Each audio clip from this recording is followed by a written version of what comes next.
Chief of War on Apple TV Plus throws us right into the heart of ancient Hawaii. You know how Jason Momoa is our guy? Well, this time he's a warrior who gets dragged into a blood-soaked conflict. He's not just fighting, he's fighting to change history forever. This is the wild journey of Kaiana, and it's the untold story of how the Hawaiian Islands were finally unified. I'm breaking down the entire season for you, hitting all the twists, turns, and jaw-dropping moments. Let's dive in. The Hawaiian Islands are split into 4 warring kingdoms: Oahu, Maui, Kauai, and Hawaii. A prophecy once promised a comet would signal the rise of a king who'd unite them all. That comet showed up decades ago, and nothing happened. So Maui's war-hungry king, Kahekili, decides maybe he's the one to make it real. Word is Oahu's high priest is pulling the strings of a boy king and plotting an invasion. Kahekili figures if he strikes first, he kills 2 birds, stops the war, and sets himself up as the chosen one. But to pull it off, he needs his best warrior back. That's where we meet Kaiana, played by Jason Momoa, casually killing a shark with his bare hands like it's a workout routine. He lassos it, gets dragged through the surf, grabs the fin, and jams poison straight into its gills. Brutal. Despite his skills, Kaiana is a man without a country, living in self-imposed exile from Maui with his family. He used to be Kahekili's war chief, but he quit because he couldn't stomach the king's bloody wars of greed. One of those wars got his father killed for no reason, which is a hard thing to forgive. But when he finds out Oahu's priest desecrated his father's bones for a war ritual, Kaiana has no choice. He and his brothers reconsecrate the remains and gear up for battle. Kaiana still hates pointless bloodshed, so he hatches a plan to take down the high priest with a diversion, hoping to spare the young king and his people. Of course, Kahekili has other plans. While Kaiana is busy with the diversion, the king leads his fleet ashore early, sacks the enemy's temple, and massacres everyone inside. Kaiana arrives too late and is completely furious at being played. The king's son, Prince Kupule, is basically a decent guy, and he's also outraged at his father's actions. But he's still smart enough to order spies to keep an eye on Kaiana. After Kahekili mercilessly executes the young king, he admits there was never any warlike high priest to begin with. The whole thing was a setup, and the plan to unite the Hawaiian Islands is already underway. That's when it hits Kaiana. He's been tricked by a psychopath, and the slaughter he just carried out was for nothing. The world breaker, Kaahumanu, isn't a typical Hawaiian noble. She's secretly learning about the stars from her uncle, an act that defies Kapu. In ancient Hawaii, women weren't allowed to study the heavens, but Kaahumanu's spirit is restless, hungry for knowledge, and a world beyond her own. She isn't drawn to the romantic lore of the great red star Kapuahi, but to its journey into the unknown, a reflection of her own desire to push past her home. That curiosity, that longing for more, is what will later define her as a political force. But her future plans get a major shakeup. Her father, Moku, a chief from the Kingdom of Hawaii, delivers gut-wrenching news. King Kahekili's attack on Oahu has put everyone on edge. And it's extra complicated for Kaahumanu, because her mother, Chiefess Namahana, is sister to the king of Maui. That royal lineage makes her an outcast on both sides. To protect her, Moku promises her to a Hawaiian chief, forcing her to abandon all her dreams. Heartbroken but not ready to give up completely, she seeks out Taula, the prophetess. Taula sees only misery in her future as a wife. She won't even bear a child. But she also sees a singular, magnificent purpose for Kaahumanu. Guided by a guardian most certainly meant to be Kamehameha, Taula's vision that even the gods fear her foreshadows what's to come. Kaahumanu is destined to break the world, shattering the male-dominated power structure as Kuhinanui. A king's betrayal. Kahekili's son, Prince Kupule, questions his father's sudden aggression, making sure he knows what he's doing. But Kahekili shrugs it off. For him, the prophecy isn't about divine birth. It's about a king ruthless enough to unite the islands. Whatever helps him sleep at night, I guess. Kaiana, on the other hand, realizes he can't keep fighting for this bloodthirsty man. It's time to dip. As a final act of defiance, he snaps his father's war club in 2. A clear message he's no longer under the king's thumb. But Kahekili's bloodlust has now turned personal. He doesn't just want Kaiana captured. He wants his mana, his spiritual essence believed to live in the bones. Dead or alive doesn't matter. The king's scout, honestly, can't wait for him to die, figures out Kaiana will go back for his wife's sister, who's still in Maui. He's right. Kaiana can't leave without her, which makes it easy for the king's men to ambush him. Still, Kaiana lures them away from his brothers and wife, sacrificing himself to protect them. The Great Escape. Wounded and outnumbered, he takes refuge in a cave, where he meets Kaahumanu. They clash immediately. He's stubborn, she's stubborn. But she shields him anyway.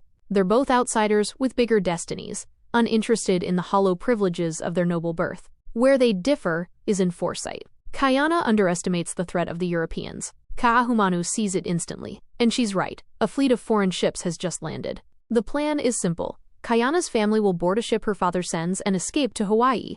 But on the way to find them, Kayana and Kaahumanu stumble into some terrified Europeans. A standoff explodes when one of them fires a gun, the sound drawing Kupule's men straight to their location.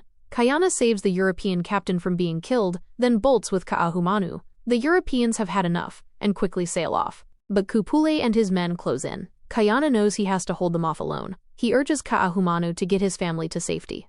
It's brutal, but Kupuohi, his wife, knows he's right. They leave him behind, joined only by a stranded European sailor, whom Kaahumanu insists on saving. Her humanitarian streak shines through, a quality that will one day make her a leader. Cornered on a cliff, Kayana makes a desperate choice. Instead of fighting, he leaps into the water below. Kupule assumes he's dead. But the truth? Kayana is hauled out by the Europeans and wakes up furious, stranded on a ship sailing far from home. It's the start of a voyage history will remember him for, a journey into the unknown that will shape his destiny and, ultimately, the fate of Hawaii itself. A year has passed, and Kayana's life looks nothing like it used to. He's still stuck sailing with the Europeans, but at least he's got a friend now. Tony, a black crewman and former slave who gets what it's like to be an outsider and deal with relentless hatred. He's amused by Kayana's obsession with the red mouth weapon, the musket, and he even teaches him how to use one. By the time we see Kayana load a gun and take down a buck on the snowy cliffs of Alaska, it's clear Tony's turned him into a decent shot. Kayana even knows a little English now. His fascination with guns isn't just curiosity. He's thinking about home and sees muskets as the perfect tool to finally crush King Kahekili's army. He knows he helped unleash that monster, and this feels like his one shot to make it right. So when the ship docks in Zamboanga and the crew scatters for booze and women, Kayana goes looking for guns. His bold request for an army's worth of muskets makes Tony laugh, but Kayana's dead serious. Life on foreign shores teaches him quickly how the world works outside Hawaii. His red cape and tall hat make him stand out in every crowd, and they catch the eye of Vi, a Hawaiian woman living among the Europeans. Greed has changed her, but she sees in Kayana both a ticket back home and a way to make money. She promises him guns if he'll help her strike a sandalwood trade deal with Captain Mears. He would speak to his people for easy access for the Europeans to do what they need to. Kayana couldn't care less about wealth, but with no other path, he has to consider it. But a guy named Marley, one of the crewmen, decides to meet with a rival captain, Captain Metcalf, urging him to work with him and take over the Pacific Island by any means necessary. He's a racist who already hates Kayana and Tony, so when Tony discovers his plan, Marley beats him badly and drugs him. Unless Kayana finds him, Tony's literally a dead man. Back in Hawaii, time has also been moving, but for two people, it feels frozen. Kupuohi has to accept that her husband is probably dead, while Kaahumanu still hasn't found her place in the world. They share quiet moments of understanding, their friendship growing strong, speaking mostly with the little English they picked up from John Young, the European sailor they saved. John's found a home among them, but not everyone's a fan. Kaahumanu's father, Chief Moku, doesn't trust Palaskins, no matter how polite they act with kids or how respectful they seem. Kaahumanu just wants answers. She's tired of waiting for her role in Hawaii's future. Moku, though, has his eyes on bigger moves. King Kalaniʻopuʻu of Hawaii is old and sick, and Moku wants his nephew Kamehameha to succeed him instead of the king's brother Kiwa. We meet Kamehameha through a test of strength, and this man is a beast, holding rocks underwater until everyone else floats up. He's clearly built different. Kalaniʻopuʻu himself is wise enough to see what's coming. Kahekili has gone full tyrant. When he hears a chief is plotting to poison him, Kahekili turns it around and poisons the man's entire family right in front of him. Absolute madness. If that monster comes for Hawaii, they'll need a real leader. And Kamehameha proves he's ready. Unlike rulers who boast of power, he learns from failure. He remembers the loss at Kamokuhi, when warriors starved because no one planned ahead, and now he stockpiles food to sustain his army. Moku sees it clearly. This is the king Hawaii needs. And for Kaahumanu, the truth comes out at last. Her father never promised her to Kamehameha just for politics. The night Kamehameha was born, Moku watched the prophetic star blaze across the sky. He believes his brilliant daughter, and the chosen warrior together, will end the endless wars. Kaahumanu has been hesitant to marry him, because Taula, the prophetess, told her she would never have a son for him. She was afraid she'd be cast aside, but Moku advises her to hide this truth, and marry him anyway. In the end, under the Mahelani moon, Kaahumanu and Kamehameha get married. The ceremony is all about the birth of a future heir, which is super ironic, but it's a spiritually charged moment. As the kapu are lifted, they take their first step towards fulfilling their prophecy, united by fate and a grander purpose. The show doesn't shy away from the harsh realities of ancient Hawaii. It's a world with its own brand of cruelty, warfare, and conquest, a place where men hold all the power and believe it's by divine right. As John Young tells his friend Kaahumanu, this is pretty much the way it is everywhere in the world. As a war chief and now a fugitive on the high seas, Kaiana has seen his share of brutality. He's on his way home with a cargo of guns, which he sees as the key to overthrowing the tyrant King Kahekili. But even he isn't prepared for the horror he's about to witness. When he realizes his friend Tony is missing, he starts searching for him and finds people, including a baby, caged like animals under a canvas tarp. The sight fills him with a deep, furious disgust that freezes him in his tracks. When a slaver starts yelling at him, Spanish soldiers have to save the man's life from Kaiana's rage. While his fellow Hawaiian expat Vi and Captain Mears wait for him, Kaiana refuses to just move on. Armed with a rifle, he marches into a slave labor sweatshop, kills every guard, and frees every captive, including Tony. The show portrays this moment as a powerful, messianic act, highlighting Kaiana's noble spirit and his complete rejection of the brutality he's witnessing. With the city engulfed in chaos from the fire he started, Kaiana and his friend manage to get back to the ship. Together, they finally set sail for home. Back home, things have changed dramatically. The revered King Kalaniʻopuʻu has died. He has left the government to his hot-headed son, Kioa. But he has given the kingdom's war god, a sharp-toothed deity on a staff, to the formidable Kamehameha. Kioa is furious, knocking out his own tooth to prove his toughness and threatening Moku, Kamehameha's chief advisor. While Moku and his allies want Kamehameha to strike first, he refuses to attack his cousin. It's Kaahumanu who provides the final piece of wisdom. She sees that Kamehameha is wrestling with his destiny. His mythic claim to power rests on the time he flipped the Naha stone, the immovable rock of the gods. But the truth is, a mini-earthquake helped him. Since then, he hasn't been able to do it again, and feels the gods have gone silent. Kaahumanu tells him this is all the more reason to make the decision himself. This is exactly what he needs to hear. After presenting the war god to his shrine, he informs his people of his decision. He will not attack Kioa. But if Kioa attacks them, he will lose. When a supporter asks about the silent war god, Kamehameha reminds them the decision is his. Moku, who had forbidden his daughter from getting involved, looks on with a mixture of pride and awe, knowing that her wisdom is now guiding the future king.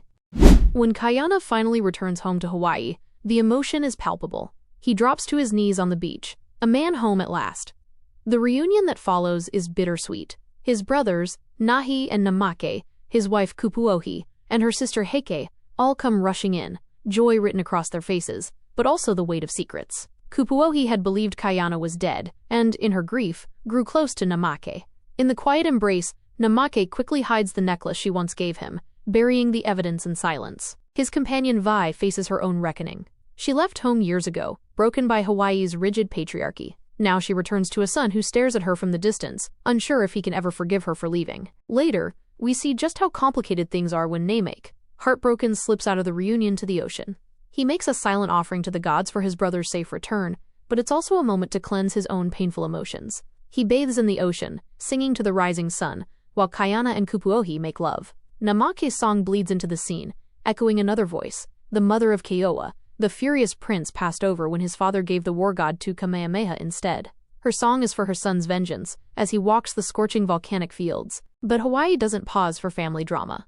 Kamehameha, the farmer warrior everyone keeps calling the Chosen One, teaches kids how tending taro is like tending people. Both must be cared for if the land is to thrive. His wife Kaahumanu beams at his gift for parables but aches inside, knowing she can't give him children, the very foundation of the world he's preaching. Kaiana has seen a lot, and he's ready to spill the tea. He explains to his people that the palskins come in many different shades, and not all are bad. He brings up his friend Tony, a black man, who is blessed by the sun with beautiful black skin. Kaiana's biggest contribution from his journey isn't just wisdom or his hilarious new opinion on pants, which he says men wear to hide their genitals, but the red-mouthed weapon guns. He is now a key negotiator, able to speak both languages and keep the peace between the wary Europeans and the local chiefs. But his knowledge of the world has also made him skeptical. Everyone is telling him Kamehameha is the prophesied king, but Kaiana has heard that before from the tyrant King Kahekili. The real test comes in an insane sled race down a volcano. Kaiana agrees to it because he wants to see what Kamehameha is really made of. The race is brutal. Competitors are sent flying as their rickety sleds break apart on the unforgiving volcanic rock. Kaiana risks it all, tucking his head down to go faster. In the end, only he and Kamehameha are left, hurtling toward the ocean. When they surface, Kamehameha is overjoyed, and they share a powerful handshake. He confirms Kaiana now has a seat on his council, a big win for the Europeans who want to trade. But the peace is short-lived. That very night, Keua strikes first, burning down Kamehameha's food supplies. It's a deeply personal attack that forces Kamehameha's hand and kicks off the war. Keua isn't hiding a thing. Unlike his cousin Kamehameha, he wants everyone to see the fire running through his veins. And while Kamehameha struggles to believe his own blood would attack him, the truth is obvious. No one else has a reason to. His advisors, Kaiana and Moku, tell him to get ready for war, but not everyone agrees. Kamehameha's council now includes women like Ka'ahumanu and Kupuohi, whose advice he values more than the men's. Kupuohi volunteers to go talk some sense into Keua and try to make peace. She goes to see him, but her mission is ruined by Kaiana, who goes with her. His time with the Europeans has made him super paranoid and cynical. He's so scared of them that he thinks everyone is out to start a war, and his attitude messes up any chance of a truce. It doesn't matter anyway, because Keua was never going to listen. He's too obsessed with becoming the only king, and is willing to burn everything for it. Across the sea, Kupule is horrified by his father, King Kahekili's brutal rule. Kahekili is going around executing people, and when Kupule tries to talk to him, his dad shows him 2 dead chiefs he had hung up on spikes. That man is not stopping anytime soon. Kupule is advised by Lima, his boyfriend, to take the kingdom from his father, but he's hesitant to end his great father's legacy with humiliation. With his chances against Kamehameha not looking good, Keoa turns to his father's old enemy, Kahekili. For Kahekili, this is perfect. Finally, a crack in Kamehameha's kingdom. Keoa pledges allegiance in exchange for men, thinking this alliance keeps him safe. But Kahekili plays a different game. He sends his wildest warrior, Opunui, who has no intention of letting Keoa leave once Kamehameha's gone. Just as all this internal drama is going on, a new threat arrives from across the sea, Captain Metcalf and his ship. He's not here to be friendly, he's here to take over. This makes Kaiana, who knows what the Europeans are really like, the only person who can protect his home. As for Kamehameha, he just put a new law in motion called the Law of the Splintered Paddle. It says that no matter who you are, commoner or royal, you should be free from fear of harm. This law proves that Kamehameha's strength isn't from violence, but from his dedication to peace and justice. He is now faced with a war from his own family and a new, more dangerous enemy from a foreign land. Amidst a village-wide celebration of a new baby's birth, Ka'ahumanu is troubled, because the prophetess Taula told her she'll never bear Kamehameha's heir. So even as she reassures her husband that their time will come, she's already calculating how to keep her place secure in his life and politics before that truth ever comes out. This puts her in a state of conflict, or duality, as she navigates her faith in Kamehameha's peaceful ways, while secretly supporting Kaiana's more aggressive approach. When she learns Kaiana is getting information on Keoa's security, she goes along with it, believing that taking out Keoa might be the only way to prevent a wider, more violent war. The calm is shattered by the arrival of Captain Metcalf and Marley. They brazenly begin to steal precious sandalwood. Not caring about the native people, Hawaiian warriors catch them and bring them before Kamehameha. As a peaceful king, Kamehameha chooses to be diplomatic. He shakes Metcalf's hand and decides to let them be, trusting in his law of the splintered paddle to guide his actions. But Kaiana is furious. He's seen the Palskin up close and knows they're not to be trusted. He tries to convince Kamehameha to attack first, arguing that the Europeans don't see them as people. Even Tony, who was sold into slavery by Marley, backs him up, but Kamehameha is resolute in his pacifism. He believes breaking his own law would send the wrong message. While Ka'ahumanu outwardly supports her husband, she secretly agrees with Kaiana's fears. Feeling alone and desperate to protect his home, Kaiana decides to take matters into his own hands. He goes rogue, taking a few warriors to capture Metcalf and Marley on their ship. But as he's about to carry out his plan, a conch shell sounds, and Kamehameha's forces arrive. Someone ratted him out, and Kaiana immediately suspects his brother, Namake. But it's actually Kupuohi who betrayed him. Kupuohi is deeply insecure about Kaiana's growing closeness to Ka'ahumanu, fueled by the way they seem to understand each other on a deeper level. She is also unnerved by his European ways, and her fear makes her turn him in. Though Kamehameha saves Metcalf and Marley, telling them to leave the islands, he now realizes the depth of Kaiana's fear. But it's too late. The tragedy Kaiana tried to prevent happens anyway. Metcalf, angered by the trouble he's been given, turns his ship's cannons on a nearby village that had gathered to see the ship. He fires canisters full of nails into the crowd, killing many in a brutal, unforeseen attack. Vi dies protecting a child, finally making peace with the son she once abandoned. This devastating attack proves Kaiana was right all along, and leaves Kamehameha with a terrible new reality. His decision to choose peace over protection has cost his people their lives. Now, he has no choice but to raise an army and fight. The shores of Kohala are now a scene of utter horror. After Metcalf's brutal attack, the village is filled with grief and rage. Kamehameha is heartbroken, knowing this could have been avoided if he had listened to Kaiana. But he refuses to take full responsibility. Instead, Moku seizes the moment to drive a wedge between the two chiefs. He blames the tragedy on Kaiana's rogue attack on Metcalf's ship, conveniently ignoring that the Europeans were already a threat. Moku's manipulation works, and Kamehameha, now furious, wants nothing to do with Kaiana or his ally Kaahumanu. Kaahumanu is hurt by her husband's rejection, but remains determined to do what's best for Hawaii. She knows she has to stay strong and not let her husband's anger make her doubt herself. Now that he's been cast out by Kamehameha, Kaiana wants to abandon Kohala and return to Kauai. But his family is divided. His brother Namaike, along with Kupuohi, who has now realized her mistake and apologized, still trusts the gods. His other brother Nahi refuses to run. He sees Kaiana's fear as weakness, and he won't abandon the people who need support. His wife Heke feels the same way. The two of them share a tender moment in the jungle, giving in to love for the first time, and heartbreakingly, the last. Because they have the misfortune of overhearing the desecration of a sacred grove by King Keoa and the psychotic Maui warrior Opunui. Nahi decks the king and nearly beats his face in before getting pulled off by guards, but Keoa confidently calls them off to let the fight continue now that he's prepared to face his opponent. It's a fight Nahi can't win, but he gives it everything he has. In a moment of pure brutality, Keoa kills him by crushing his head with a stone. He lets Heki go, but it seems she's been violated by Opunui. On her way out, the tragedy has now struck Kaiana's family, leaving him consumed by vengeance. After this devastation, Kaiana is ready to go to war alone. Blinded by grief, he plans to face both Kau and Maui by himself, a clear suicide mission. He's only stopped by Kaahumanu, who reminds him that his goal of a united Hawaii can't be achieved if he's dead. At the same time, Kupuohi takes a final shot at saving her husband and her home. She goes to Kamehameha and, with newfound confidence, tells him he's being foolish. She explains that the god's blessing for his war is not just his faith, it's the red-mouthed weapons, the guns, that came with Kaiana. She is the voice of reason that convinces Kamehameha to use the European weapons. In the end, Kamehameha and Kaiana finally reach an understanding. They realize they need to work together to achieve their shared goal. While the men get the credit, it is the sound minds of Kaahumanu and Kupuohi that save them from their own folly and protect the future of Hawaii. But the final scene ends on an ominous note. Keoa has sacrificed the grove overseer to his god, and in the end, a horrifying low growl from the ground suggests that his god has indeed blessed him.